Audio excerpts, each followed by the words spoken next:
Welcome to the Wokest Warren, where we have the Wokest Discourse.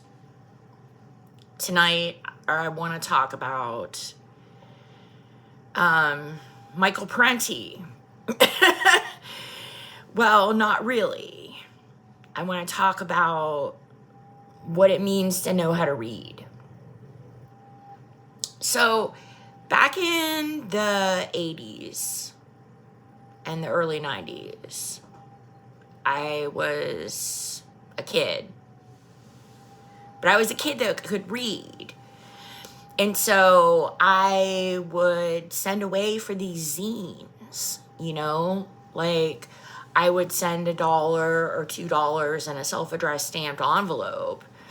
And I would get zines from, all over the country on just a variety of topics. I remember the two zines I particularly remember was one that was called Diseased Pariah News. And it was written and published by and for people with AIDS. This is before they had a cure for AIDS. And another one that I read was called something like The Anarchist or Anarchism. I think it was called The Anarchist. And this was like a kind of a fat magazine, very professionally printed. And it was like one of the most polished of the zines that I got. Well, anyway, I would get so much mail that my mom would just leave it on the kitchen counter downstairs. And I remember there was this copy of The Anarchist that was sitting on the kitchen counter. And my stepdad picked it up one day. And he had been looking at it, like while I was fooling around talking to my boyfriend on the phone or whatever. And when he got my full attention, he was like, "Can you read this?" And I said, "Yeah." I was kind of surprised that he paid attention to what I was reading, because I just thought he was completely oblivious to my intellectual pursuits. But he was like, "Can you read this? When you read this, does this make sense to you?" And I said, "Yes." And he was like, "That's great." Because what he was telling me was that he couldn't read it. And I have to tell you that my stepdad is a very smart guy. Like, I remember when I was a little kid, he used to get sent by Packard to go to school to learn electrical stuff. And it was an academic classroom where they taught mathematics.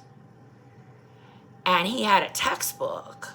And I remember on days that he would go to school, because he would get work release to go to class. They paid for him to go to school. And on days that he would come to school, he would come home for lunch. So I remember it was probably the summertime, I was hanging out watching TV, and my stepdad came home from lunch, and he had his textbook, and I was like, "Let me look at that." And I opened it up and started reading it, and the math problems had all kinds of symbols that I had never seen before. I had no idea what it was about. I tried reading the book, and I couldn't understand the difference between ohms and shit. I don't even remember what they're called. But basically the frequencies. It was all, looking back on it, it must have been calculus. But, it was about calculating frequencies of electricity. And I remember thinking that my stepfather was like the smartest guy I knew, because he could read that hieroglyphics. So my stepdad taught me something really important that day. The day that he picked up my anarchist zine and talked to me about it. It reminded me of all those years ago when I picked up his textbook from his math classes and couldn't read it. And he was telling me something. He was telling me that, like, it's okay to not understand everything.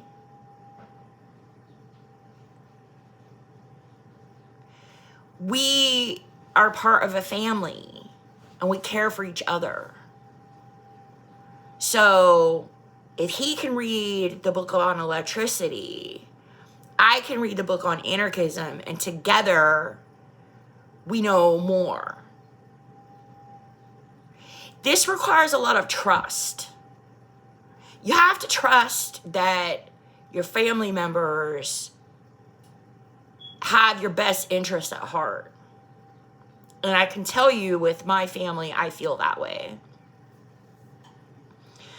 I feel that, just the fact that my stepfather watches my vlog every day, and he tells me, like, I don't even understand what you talk about. It's too deep for me.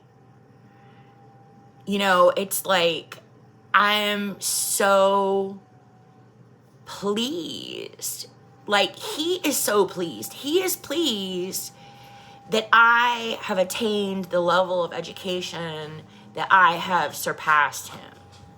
And like I said, I haven't surpassed him in every respect. There's certainly a ton of shit that he knows about that I'll never understand.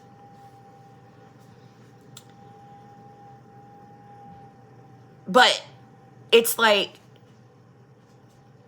I feel like what he said to me that day is like,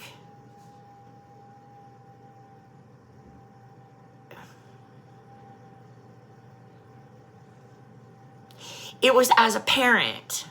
I'm a parent now, and I'm really, really excited that my younger daughter is going to college and that she is going to probably get her master's degree in 2 years. And I never got my master's degree because I married her father and I left graduate school to stay home and take care of her sister. So the fact that she is doing this now fills my heart with so much joy. And the truth of it is that we can't do it all individually. We have to do it together. Like, because I stayed home, because I left college, I was able to make this human being that would grow up that could get the college degree that I never could get.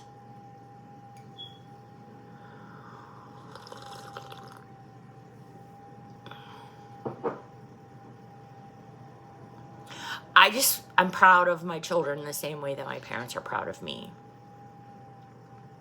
Thanks for listening.